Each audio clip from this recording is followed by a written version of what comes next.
आइए सीधे आपको वहीं लिए चलते हैं। बचाने के लिए, पंपिंग सेट को बचाने के लिए नहीं जाना पड़ रहा है। आज तो बिजली की समस्या नहीं है।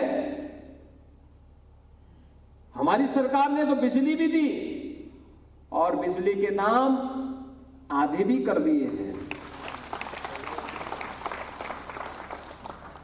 इनके समय में तो अंधेरा ही था, अंधेरे में रहने के अभ्यस्त थे,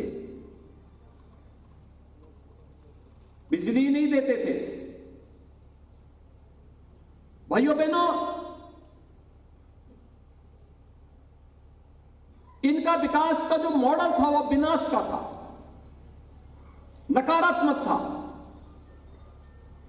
अराजकता पैदा करने वाला था। और यही कारण था कि विकास का सारा पैसा बटोर करके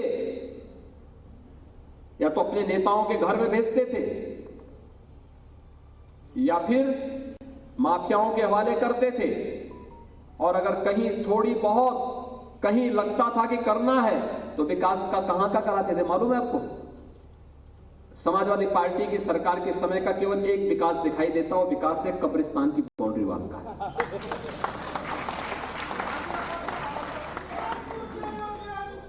कब्रिस्तान की बाउंड्री वॉल के बाद उनका कोई विकास नहीं दिखाई देता, ना सड़क का, ना बिजली का, ना पानी का, ना हाईवे का, ना मेट्रो का, ना एयरपोर्ट का, कुछ भी तो नहीं।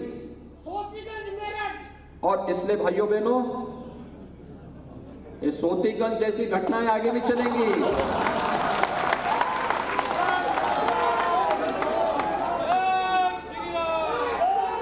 ये सब इनके गढ़ थे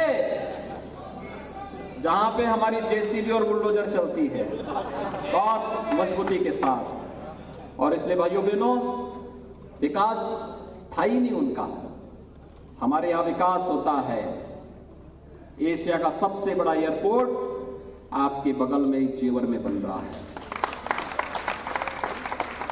दुनिया की यात्रा यहां से आप कर पाएंगे, कहीं कोई दिक्कत नहीं। मेट्रो से जोड़ने की कार्रवाई किसकी तेजी के साथ हुई है?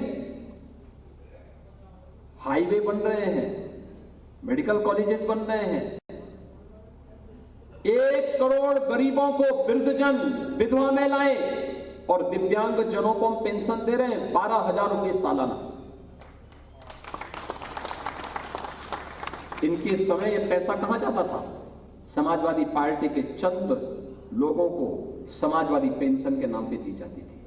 हमने कहा नहीं भाई, पेंशन न समाजवादी होती है न कांग्रेसी होती है, यह तो केवल पेंशन होती है, गरीब की मिलनी चाहिए और उनको पेंशन दीजिए। ये राशन का पैसा भी बटोर करके तस्करी के माध्यम से बांग्लादेश पहुंचा देते थे। हमने कहा नहीं, तस्करी नहीं होगी, ये पैसा ये गरीब का राशन है, गरीब को ही मिलेगा। 15 करोड़ गरीबों को 2 बार, डबल इंजन की सरकार है तो डबल बार हम राशन भी देंगे। भाइयों बहनों, मैं आप सबसे अपील करने के लिए आया हूं। जो सरकार ने किया है, डबल इंजन की भारतीय जनता पार्टी की सरकार ने जो किया है, सड़क है, बिजली है, पानी है, मकान है, स्कूल है, मेडिकल कॉलेज है, मेट्रो है, एयरपोर्ट है, ये सब जो भी किया है, इसलिए नहीं किया कि हम इसके नाम पे वोट मांगेंगे। ये हमारी ड्यूटी थी, हमने अपने धर्म का निर्वहन किया, ये हमारी जवाबदेही थी। मैं तो आपसे अपील करने के लिए आया हूं, अगर जनता जनार्दन को लगता है कि ये सब अच्छा हुआ है और ये अनवरत आगे चलना चाहिए, बेटियां इसी प्रकार से सुरक्षित रह करके जा सके, तुष्टीकरण की राजनीति न हो, चेहरा देख करके भेदभाव न हो, अन्याय और अत्याचार बंद हो, शोषण पूरी तरह इसी प्रकार से बंद रहे, गुंडागिरी और माफियागिरी बंद रहनी चाहिए। अगर आपको लगता है कि बेरोजगार नौजवानों के लिए रोजगार के अवसर इसी प्रकार से सुलभ होते रहे बिना भेदभाव के, हर क्षेत्र, हर जनपद, हर गांव के नौजवानों को नौकरी के अवसर मिलने चाहिए। अगर आपको लगता है कि अन्नदाता किसानों का सम्मान इसी प्रकार से बढ़ता रहे, अगर आपको लगता है कि धामों के पुनरुद्धार का कार्यक्रम इसी प्रकार से होता रहे, अगर आपको लगता है कि सुरक्षा का एक बेहतर वातावरण इसी प्रकार से बना रहे, निवेश आता रहे, नौजवानों के लिए रोजगार के अवसर उपलब्ध होते रहे, और अगर आपको लगता है कि माफिया और पेशेवर अपराधियों के खिलाफ सरकार का बुलडोजर लगातार चलता रहे, तो इसके लिए भारतीय जनता पार्टी आवश्यक है।